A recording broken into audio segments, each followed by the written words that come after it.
മുറി ഒന്ന് ക്ലീൻ ചെയ്യണം. ആ ഷീറ്റൊക്കെ ഒന്ന് മാറ്റി വിരിക്കേ. അതൊക്കെ രാവിലെ ചെയ്തിട്ടുണ്ട് മാഡം. നീ എപ്പ ചെയ്തു എന്നല്ല ഞാൻ ചോദിച്ചത്, ഞാൻ എപ്പ പറയുന്നു എന്നതാണ് പ്രധാനം.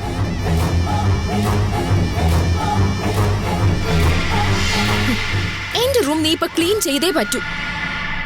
ചെയ്യാം. ഹരിത കരുതിക്കുട്ടി തന്നെയാണല്ലേ? പിന്നെ നീ ഇന്ന് എന്റെ റൂമിൽ ഉറങ്ങുന്നേ. അയ്യോ മാഡം, അത് ശരിയാവില്ല. വൈ? എനിക്ക് ആ റൂമിൽ ഒറ്റയ്ക്ക് കിടക്കാൻ പറ്റില്ല. ഞാൻ ആ റൂമുമായിട്ട് പൊരുത്തപ്പെട്ടിട്ടൊന്നുമില്ല. എനിക്കൊന്നും നന്നായിട്ട് ഉറങ്ങാൻ പോലും പറ്റുന്നില്ല. അതുകൊണ്ട് നീ ആ റൂമിൽ ഉണ്ടാവണം, മനസ്സിലായോ?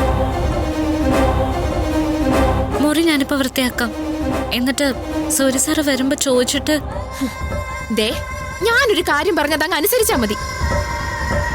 അതാണ് എനിക്കിഷ്ടം. അല്ലാതെ അതിന് അനുമതി തേടി വേറൊരാളുടെ അടുത്ത് പോകുന്നതേ എനിക്ക് ബുദ്ധിമുട്ടാ. ആ പിന്നെ സൂര്യ വന്ന് അന്വേഷിച്ച എന്താ പറയേണ്ടെന്ന് എനിക്കറിയാം.